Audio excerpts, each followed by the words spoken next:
Welcome to Unite Now, where we bring unity to you, wherever you are. Hi, everyone. Thanks for joining us on this talk, Delivering Better Games Faster by Leveraging Next-Gen Crash Data. Given that this is COVID-19, I'm really excited about the change in format where this talk was originally supposed to happen at GDC with Fred Gill, who's head of technology at Respawn, and myself. But given that we're doing this remotely, we're going to have a much more conversational format where both of us get to talk about exactly this topic, delivering better games faster by leveraging next-gen crash data. Just a quick round of intros.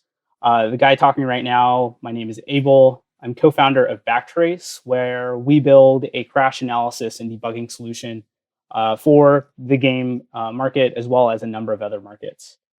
Fun fact about me is that I got addicted to FPS games starting at CS 1.6. So I've been playing games for most of my life. Fred, want to introduce yourself? Hi, I'm Fred Gill. I'm head of technology at Respawn Entertainment. I don't really have any fun facts, but I've been in the games industry over 36 years now. Before joining Respawn, I was the tech director at EA Partners for 10 years, helping third-party studios bring their products to market with EA as the publisher, and helped Titanfall 1 and Titanfall 2 ship with Respawn. Respawn was acquired by Electronic Arts in December 2017, and I joined as a head of technology in June of 2018. Great, awesome. Super excited to have you as part of the conversation, especially such a big industry veteran as yourself. And also for all the gamers out there, I want to thank you for Apex Legends, Titanfall 2, Star Wars Jedi Fallen Order. Though it's taken up many hours of my life, definitely appreciated all the great gameplay. Cool, glad you're enjoying it. Yeah. So just a quick, as part of this intro, who should be listening, who's this talk really for? If you're a games programmer or a systems programmer, let's say you work on the infrastructure or tools as part of a game studio, QA, playtesting, or you're managing any of these resources as a technical director or engineering manager, this talk is really centered around actionable and insightful information for your day-to-day.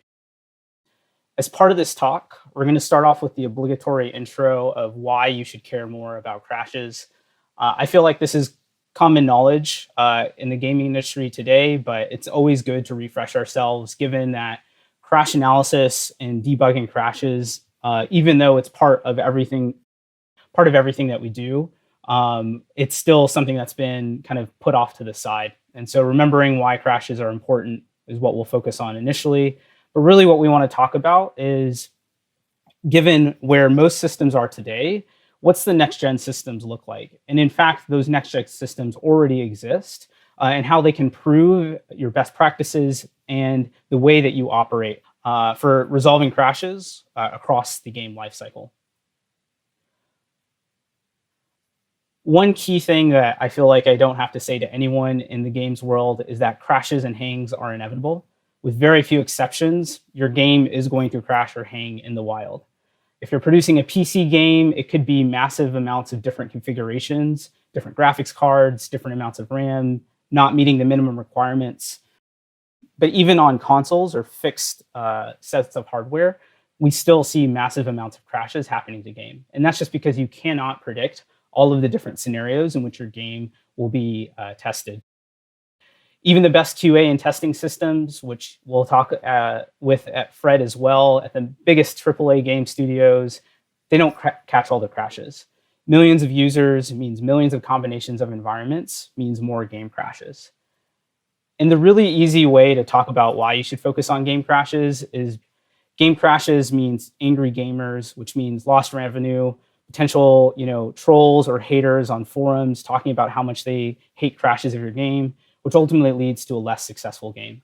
It's reputational damage, it's player churn, but also it's frustrated engineers as well. When you don't have what you need to be able to resolve these crashes, you're taking away from all the hard work that your team has put in, all of the love that your team has put in to be able to release this game. So I wanted to actually hand it off to Fred here because given his industry experience, it's one thing for me to say that crashes will happen and they lead to negative outcomes. But Fred, you've got so many different war stories. I thought you could share a couple here. So cast your minds back to 2013 for anybody that was around in the industry then. EA had a couple of very notable releases that year, but sadly they were notable for all the wrong reasons. So we had SimCity launch in the March 2013, which had lots of server issues. And then later that year, sadly, we had Battlefield 4 launch, which had lots of client stability issues. And as Abel said, reputation, angry gamers, recovering that was extremely hard. And I'm not sure we did with SimCity, and it was very difficult with Battlefield 4 to get that goodwill back from the gamers once you've lost it. And the clients were crashing all over the place.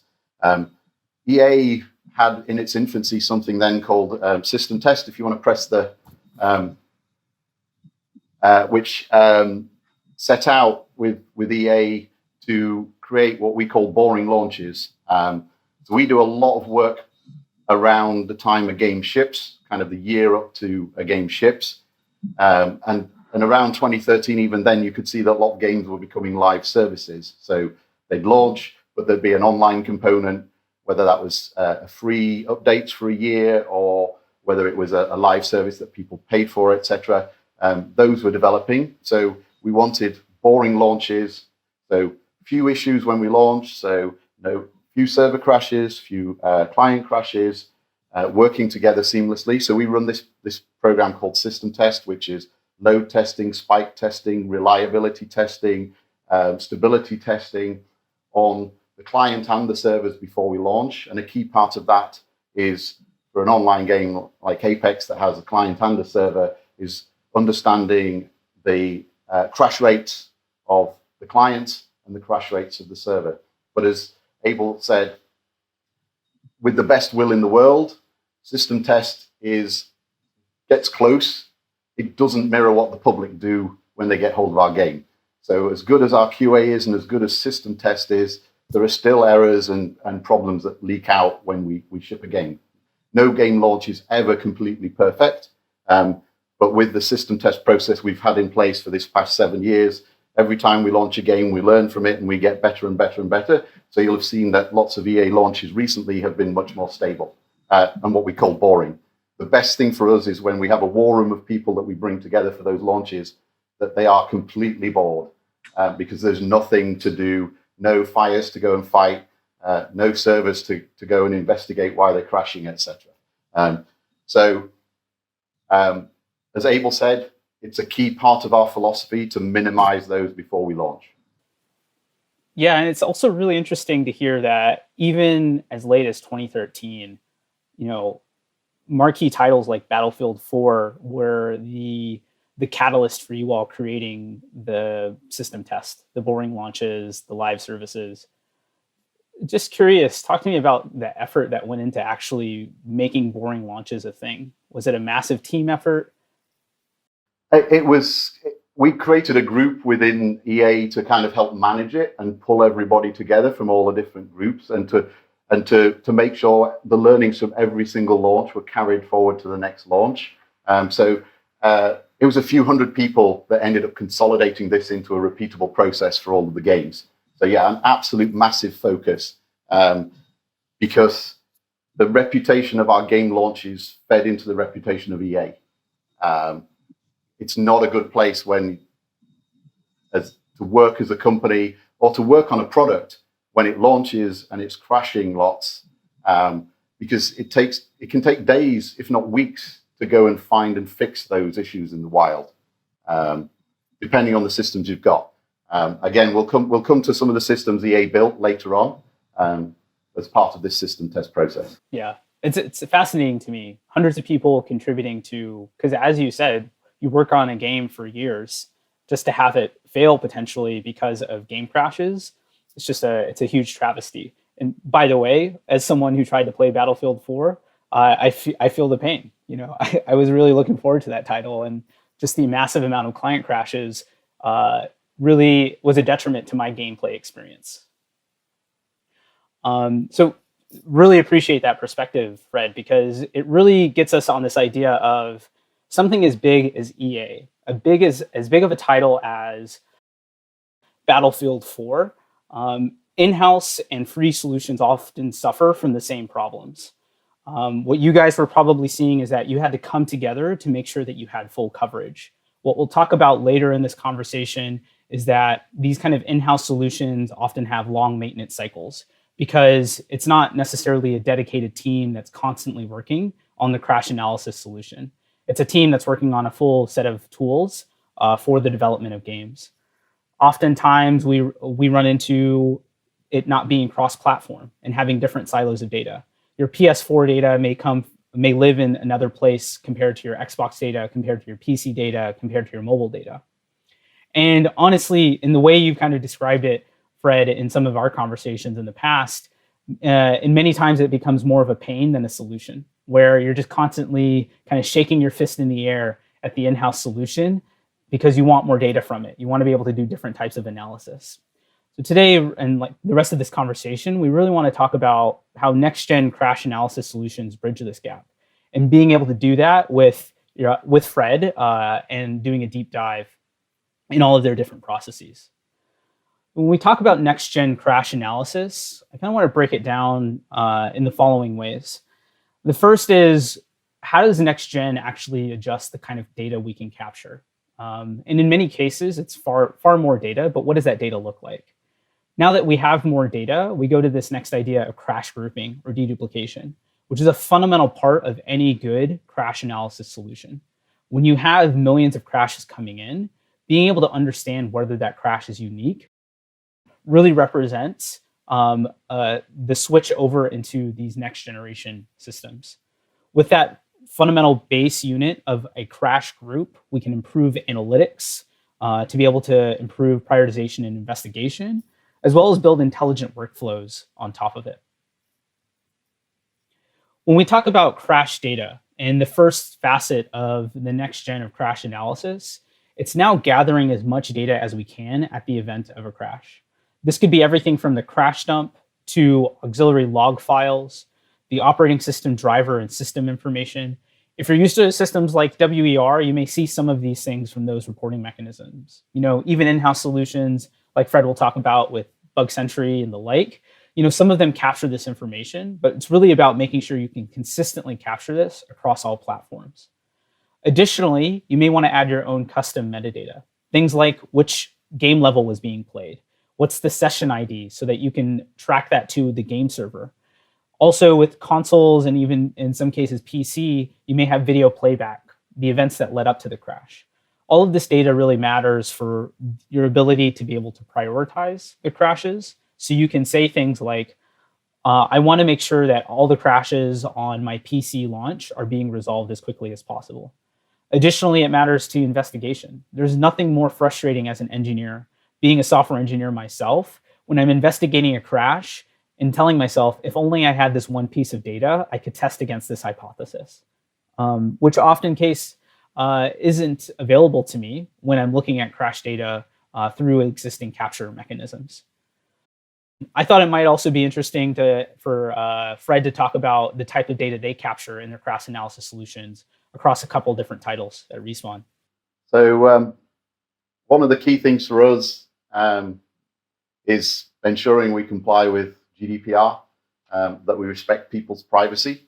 And so, and that ties into actually the way we work with the crash dumps anyway, in that we retain all of the crash logs for less than 30 days. If you're not looking at them kind of within a couple of days, then you're not really caring about the live service. You really have to be looking at these regularly and nailing the top offenders, but we'll come to that later. We are always evolving the data that we want to add because we're thinking of new use cases. Every time we kind of move the bar, we go, oh, maybe if we did this, we can get some more insights, etc. One of the key things that we try and do for both titles is have a unique identifier for the players, but one that isn't associated back to the actual player, because we want to track crashes from an individual. And the reason we want that is for example, on Jedi Fallen Order, some crashes that we get are the result of people trying to hack the DRM that exists. And so as part of their hacking endeavors, they will cause lots and lots of crashes. We need to remove that noise from the crash data so that we can concentrate on the people that really matter. And in a similar way on Apex, we have cheat developers that are trying to create cheats around the Apex client, and they are causing crashes all the time as well. And so again, we want to remove those from the signal. But we do these with anonymous IDs that are the same for the player. So we know it's coming in from the same person, but we don't know who that person is. And then another problem we encountered on Apex is in the early days, a lot of our crashes were people that just ignored the min spec and were trying to run the game on CPUs that didn't support certain instructions that we needed in the game.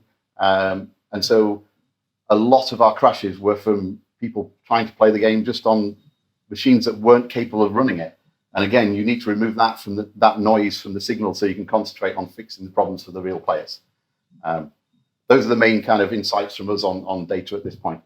Yeah, it's actually fascinating because I hadn't even thought about the idea of you want to be able to identify a user, not to be able to see crashes by user for just larger analysis to see like how often a user is crashing, but also because there are malicious users out there that are trying to cheat your game, hack your game, and so you want to remove that noise from all of your data analysis. Yep. That's fascinating. And then the min spec one too. I feel like I've heard that one before, but system level information like memory, CPU, model, often can really play into that. So that's fascinating too.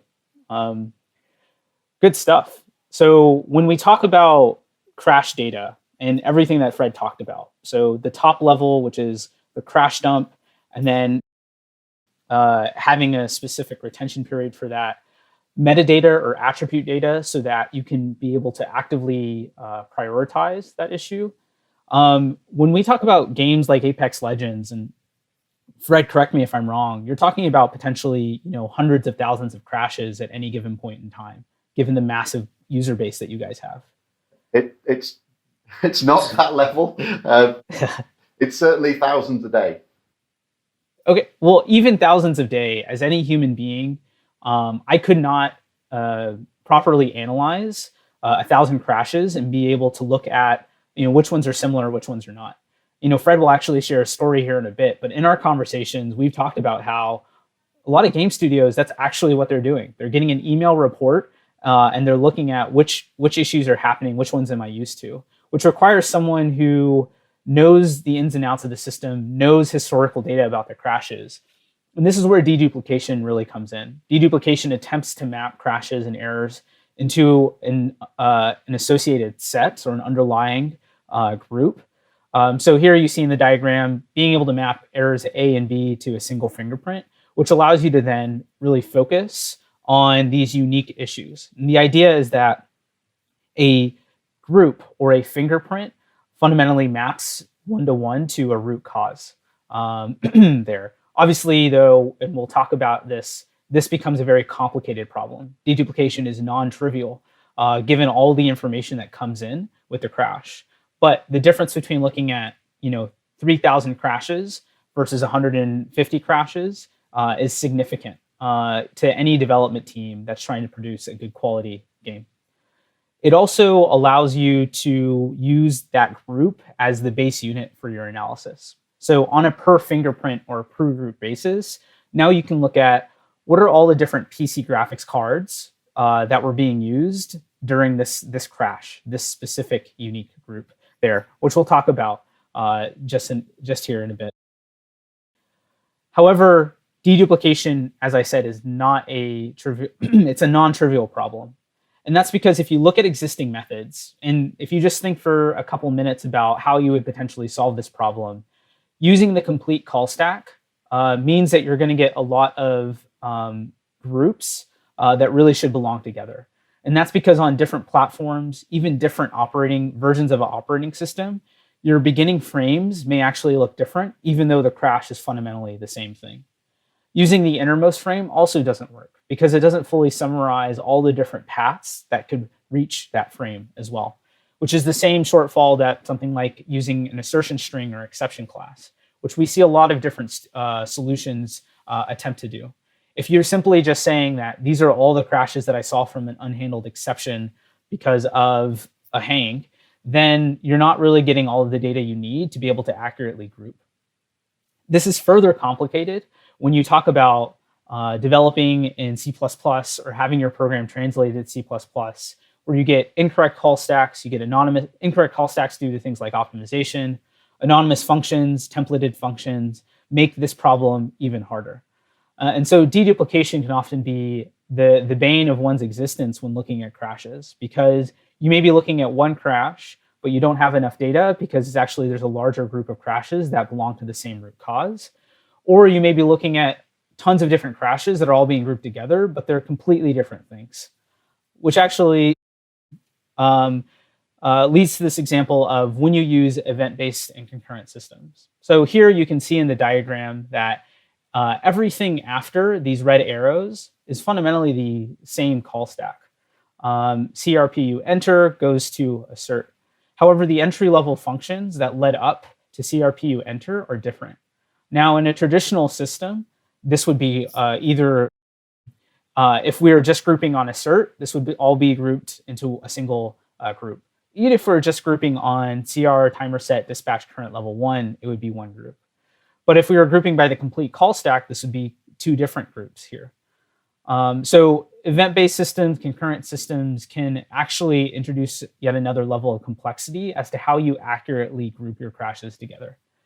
This, again, also comes with additional complexity when you think about that there are multiple backing functions to things like memcopy. These are things that are often used within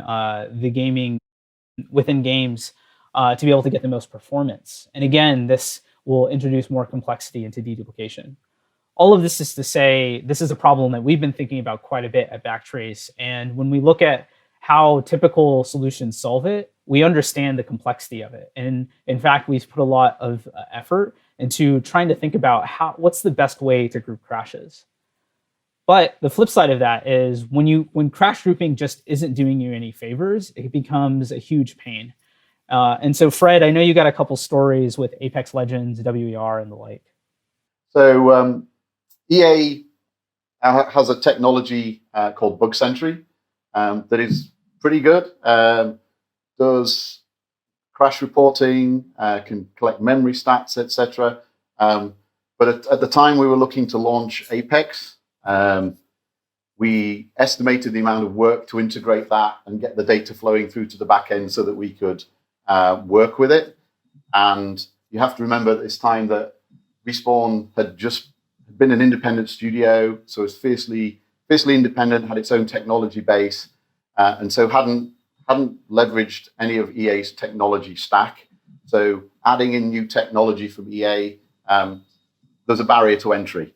And when we looked at it, the cost of adoption was a couple of game features, and we just couldn't take that given the launch window and everything that we had planned. So we didn't adopt EA's Bug Sentry. We went with Windows error reporting for the PC with Microsoft. And when we launched, we couldn't get it working. We kept getting reports through that about crashes that were inside antivirus software.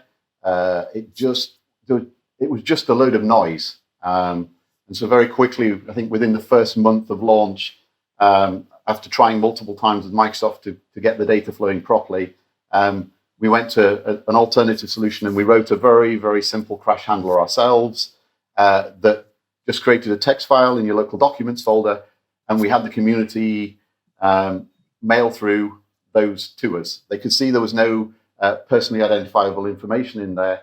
We had them mailed through. And we got a couple of hundred of crashes through, but there was no deduplication. So we had one of our senior engineers going through all 200 of those bugs, looking at them one at a time to decide whether it was a dupe from the previous one. And by the time we got through those 200, I think there were 4 or 5 unique crashes.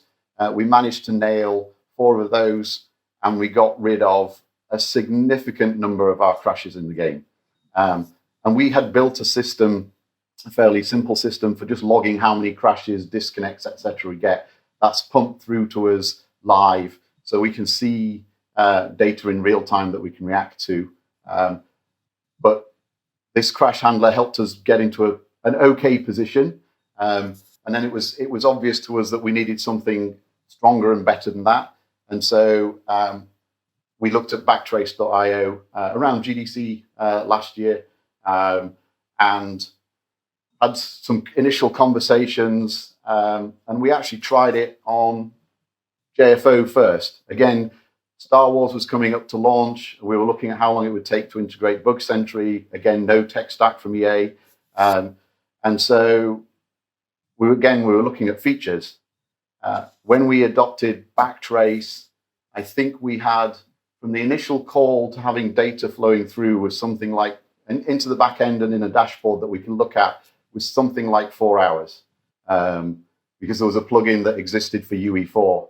And after that experience, we decided, actually, that was a hugely positive experience. It hadn't cost us a game feature. Let's go back and let's integrate it into Apex Legends.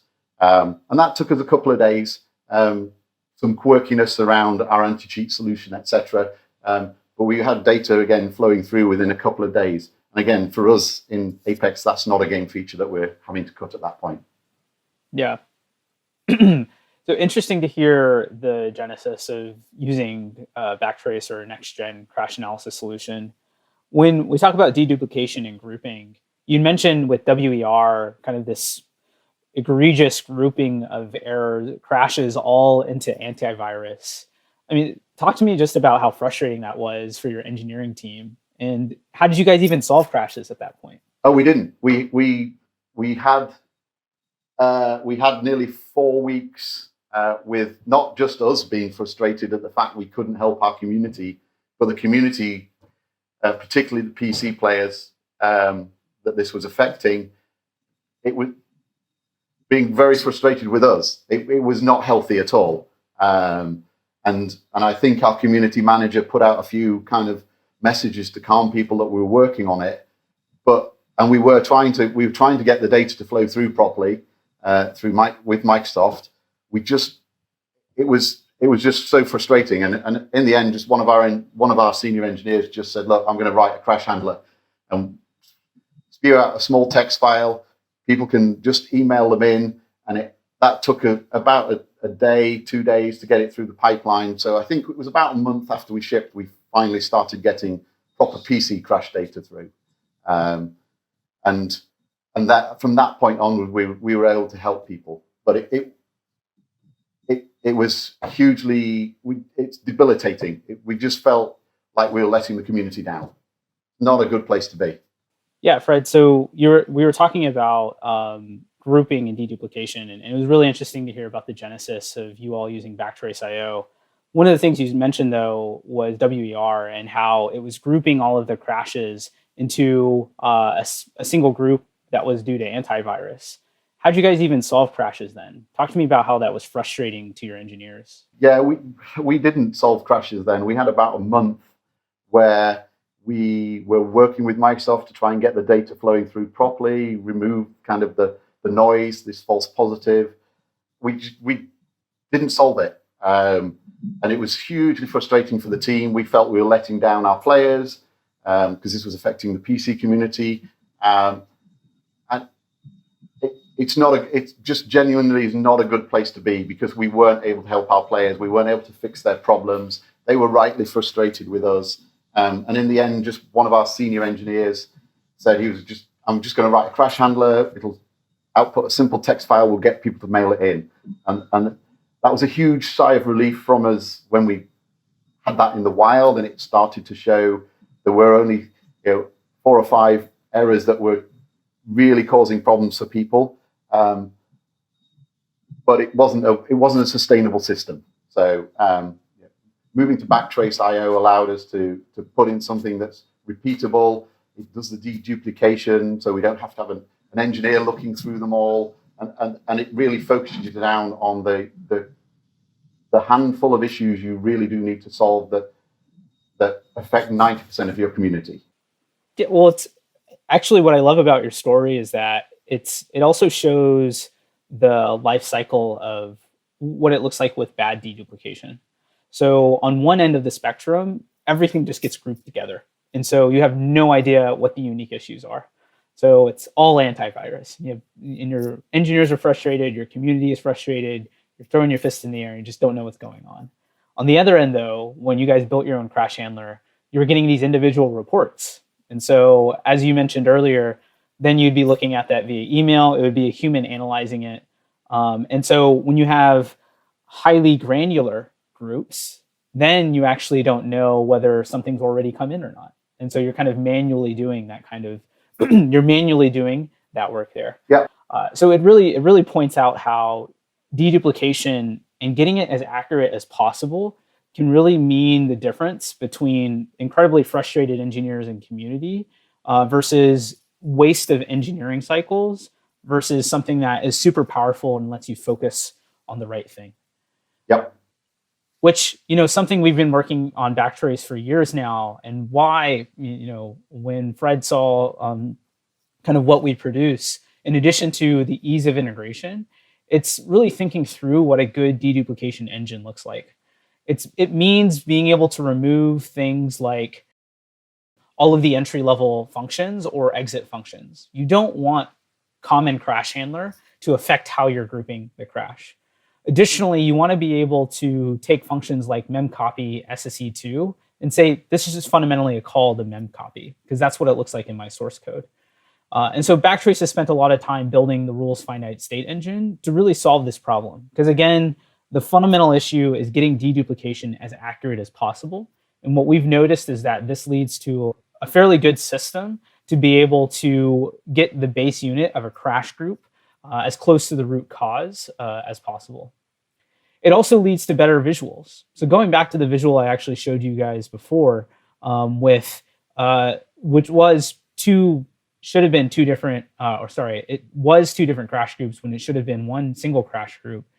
This visualization is a flame graph visualization, which comes from the performance management world. If you guys are interested, brendangreg.com/framegraphs. But we've used this visualization so that you can view several different call stacks at once in a single view to help you understand similarities and differences. With good grouping, you actually lead to this type of visualization so that you can be able to get merge recommendations, which groups are actually fundamentally the same versus different. And it's not an arduous task for you to be able to understand that. Good deduplication also lets you do things like merging similar fingerprints or groups and getting recommendations. When you've got this base unit of fingerprints that you can trust, you can do things that, you can do algorithms that come from the string matching world, like Levenstein's distancing. So you can say, how far is the call stack signature or the call stack from this fingerprint from this different call stack as well. And these are things that we've been working on at Backtrace and what we really push for in terms of next-gen deduplication. It's super important because it ultimately leads to better signal through the noise, and it leads to better tools for visualizations, as well as recommending and merging similar fingerprints. Once you've got the base unit of groups, though, the real power comes in your ability to do analytics on top of that. And when I say real power here, we're going to talk to Fred pretty soon about how they all prioritize crashes. But you've heard, even up to this conversation, how things like the specs of the game machine matter to how you prioritize the issue. It doesn't, you don't want to look at crashes that are coming from machines that are with below the min spec because you knew it was going to crash anyway. It didn't have the proper CPU instructions. It matters whether or not it's all coming from the same single user who's actually trying to hack your DRM. So all of this data actually feeds into how you prioritize these issues. Additionally, it also feeds into how you investigate issues. Is this only happening on a single GPU? Is this only happening actually on a single driver version of that GPU as well? we've seen time and time again folks looking at crashes and really want to be able to test the hypothesis of, is this the latest graphics driver that's being that's causing these issues? And in many cases, it actually is. A group of crashes come in because there is some level of badness happening that causes the crash. Additionally, it could actually be game logic. It could be somewhere within your game map, or it could be a certain situation. And so you want additional data. And this is where analytics allows you to do large scale or bird's eye view hypothesis testing. Just a reminder, when we talked about what data matters here, it's being able to do analytics on top of everything from the dump itself to OS driver information, to memory utilization, even to in-game state, like session ID, or even being able to aggregate things like application version, or some larger indicator you have, like a build ID as well. And I thought it would be interesting for a production level game like Apex Legends to talk about how Respawn prioritizes their crashes. Yeah, I'm going to keep this one simple because we actually let the deduplication do most of the work. So we look regularly, if not daily, at the crashes coming in, and we're just looking at the top 3 to top 5 to go and nail those. Mostly they are system bugs, so fixing them once in our engine fixes them for everybody, and we just rinse and repeat. It's as simple as that, because the deduplication does a lot of the hard work for us. As you say, we're removing noise from the system as much as possible, so we understand that those top 3, top 5 are the real ones. So that if it's running below min spec, if it's coming in from a single user, there's a spike there. That's likely somebody who's trying to do something bad to our game code, or could have a system that's just unstable and crashing. Because users will quite often report that they're having a problem with a particular game when they don't mention their whole system is unstable for any game.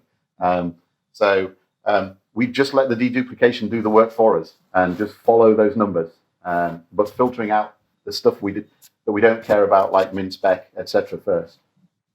It's really refreshing to hear that when the crash system does what you need it to do, like deduplication, and providing you the analytics that you need to be able to prioritize, you can filter through the noise and simply just let the crash system say where you should be focusing your efforts. I'm curious with Apex Legends, kind of when you compare the previous days with WER and your own system handler, one thing that we often don't talk about, when the crash analysis system really works, you're able to do other things. So I'm interested in kind of comparing, contrasting, kind of now that you have this system in place, what are some of the benefits you see with respect to, engineering frustration or happiness, being able to focus on features and the like? Yeah, so I think from an engineering perspective and a team health perspective, and also community sentiment perspective, because that's actually one of the things we care most about with live service games and even single offline player games like JFO, is what are the community feeling about the game. So we track that regularly, and all of that feeds into actually the team health, because if we're making the players happy, then we feel better about what we're doing and how we're servicing them.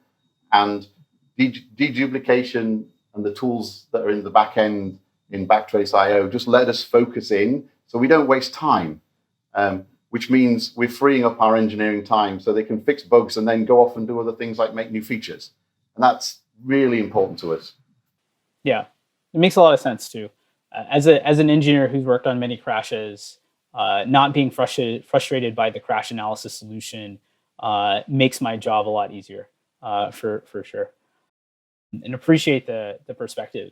And some of the things you actually just mentioned here are worth reiterating, in that a good crash analysis system allows you to focus on the right priorities because you can filter out the noise. It's not just looking at people who are trying to exploit your DRM system or antivirus. Or, if you get to another stage and tying your crash analysis solution to tickets, you can see whether a crash is actually being investigated at the time, and seeing if it's in progress or it's something completely new. Server crashes are even more important because they can impact several users at once instead of one user at a single time, like the client as well. And so oftentimes, by now getting exposed to this data, being able to prioritize more effectively, it's not just which crashes are happening the most frequently, it's which crashes are affecting the blast radius that you really care about. We'd already talked about this in previous to this conversation, but really being able to slice and dice according to the dimensions of your crash data helps you do better hypothesis testing, which really leads to better investigation. Are these crashes only happening on a specific type of GPU, specific game level? Additionally, it helps you make sure that you're not deduplicating work. In some cases, we've heard that there's a front line to game crash response. Someone's looking at the dashboard, but there could be people actually trying to resolve the crash and fixing the code, and they could be working on the same issue that you're looking into initially. And so analytics really helps you get better triage, helps you remove duplicate work, and then it also helps you with investigation as well. You had mentioned this, Fred, but being able to just easily pull up a dashboard when you were talking about Star Wars Fallen Jedi Order and being able to easily answer questions helps you immediately prioritize, triage, and investigate. It's not just based off of version, but it could be based off of any dimension of the crash data. So building on top of analytics, which we built on top of crash data. So with next-gen solutions, we can get more of the data that's necessary for prioritization and investigation. With the analytics, we can actually triage better. But next-gen systems also help us build a better workflow. What I mean by this is really best represented by practical examples. You could alert specific team members based off of the call stack itself. You could route messages to the owner or support based off of context. Additionally, it means that you don't have to alert or notify on an existing crash group that's already being worked on as well. Fred mentioned, in the case of Apex Legends and building their own crash handler, having folks look at this text file, looking at emails manually, if you're still comparing graphs, in fact, of crash rates every week, then you could be doing something wrong when you could be immediately alerting and building a better workflow there, which I thought would lead to an interesting discussion just generally about how Apex Legends does their workflow from build to release. So we have a build team that make part of our engineering team, and they build the servers, they build the clients for us. We're building a couple hundred times a day with continuous integration, continuous deployment. And so when we make a new patch that goes out to the public, we all we have to do is prop the new symbols to backtrace.io, and when that launches, everything is resolved, deduped, and then we're looking at pulling that data regularly. We go into the dashboard, we pull things.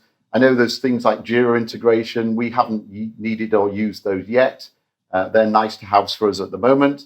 They're things we're looking at for the future, where we can pull the top bugs in, filter them. But for the moment, we're manually going in there. And I'd also say in development, we have some tooling that pre-existed backtrace.io. So we have our own kind of crash reporting that play testers and our dev team use that already tags a lot of metadata. So we've used that and continue to use that in development. And where we've been finding the power of Backtrace is in the retail product at the moment. But as we've gotten more familiar with Backtrace and started to see some of the power, we're now starting to look at how do we adopt it more in our pipeline. And as an example, we're looking to put it into the crash handler on our dedicated servers to get the deduplication there, because that's still a manual effort at the moment. And as you say, if a server crashes, that's 60 players potentially affected at once. And so we're adopting that in the next few weeks to get better crash reporting and better response times on those servers to make the game more stable again. Yeah, it's good to hear also, because everyone has a different story about how they're adopting Backtrace into different parts of their workflow, and for you all, providing value for the retail aspect was the immediate problem. But we can see that you can then begin to think about how do you apply this to dev, QA, and the like. And you get to pick and choose when you can do that. And so it may not be the immediate problem that you need to, but you begin to see the value on the problem you're trying to solve, and then you can kind of let that grow on your workflow as necessary. And it's also really interesting to hear that it's not just the client side, but it's also the server side as well. Games are incredibly complex, and it's not even those two simple components anymore. There could be multiple backend components that actually are responsible for operating your game, whether it be everything from the download and distribution to the actual gameplay itself. As games get more complicated, that it also speaks to this fact of being able to roll out this type of next-gen solution based on your own timelines, being incredibly powerful. So one thing I wanted to quickly do here is, this is actually not something Apex Legends is doing today. As Fred mentioned, they're not linking to Jira or necessarily sending intelligent alerts, but this is something they could easily do. And the reason why this is called out for is that even someone as big as Respawn and Apex Legends, they're continuing to improve the way they use crash reporting. But with something like Backtrace and actually having a purpose-built solution, this is something available to them whenever they want to roll it out. And in fact, this could be something incredibly important to them when they do a massive patch release for Apex Legends, being able to do intelligent alerts and the like. But this is where a good purpose-built solution and next-gen crash analysis solution lets you reap the benefits, and our team working on it with you guys shipping game features in the background. So that concludes our conversation, Fred. I really appreciate you jumping on the call and sharing your perspective. It's been super helpful. As someone who doesn't have as much experience developing games as you do, it's good to know that crash analysis is super important, and that the kind of things that we've put into our next-gen system have driven a lot of value and solves pain points you've been experiencing kind of across multiple titles as well. So thanks, Fred, for joining. We really appreciate it. No problem at all. Happy to be part of something that promotes such a useful tool. Great. So just two call outs before we end the call here. One, you can learn more about Backtrace at the URL shown here. We are a Unity verified solutions partner. Additionally, we offer a free trial, so you can go to backtrace.io/create-unity and actually start using it today, which we encourage. Thanks for you all for joining us. We really appreciate your time. Stay safe out there.